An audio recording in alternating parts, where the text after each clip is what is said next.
All right, today I'm here with one of my professors. Could you introduce yourself? Yes, hi, I'm Charlie Nunn. I'm a professor of evolutionary anthropology. I'm also in the Duke Global Health Institute, and I'm the director of the Triangle Center for Evolutionary Medicine. Uh, that's really cool. Dr. Nunn, could you tell me a little bit more about your work? Sure, I work in Madagascar, in the northeast of Madagascar, and we study farmers in this area. They're rural farmers. They grow rice, they also grow vanilla. In fact, I usually have a lot of vanilla around. I could probably grab some and bring it out for the camera if you'd like. Any case, we study them and how they're engaging with markets, how they are essentially selling crops like vanilla and then using that to buy other things. Our central interest is in how that affects their mobility. How does that affect their connectivity across this region as they go out to different places to buy things? That's really interesting. Why is this work important? This work's important because that's how diseases spread, infectious diseases spread. They are carried around by people. Of course, some diseases are spread by animals as well, and we study, in fact, how people interact with animals, how they interact with each other, and then how they move regionally across this part of Madagascar. Any particular reason why you think this region of Madagascar works for your research? We chose this region for several. We chose this region for several reasons.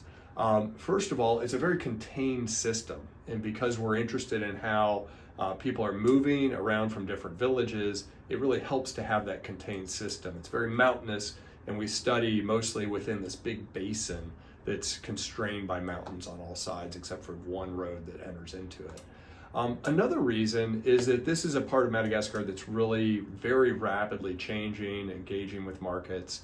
And so that helps us, that gives us the kind of variation we need to study how market integration, as we call it, influences mobility and then how that influences disease transmission.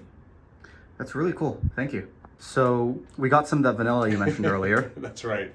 This is a bundle of vanilla from the northeast of Madagascar. This is about the freshest vanilla you could find in the U.S. right now.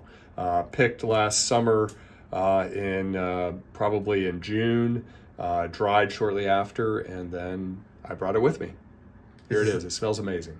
How do they turn this into the flavoring for ice cream and stuff? That part of it, I don't know. I could tell you how they go from green vanilla beans to black ones, and these are the really, the good black vanilla beans that get the most money on the market.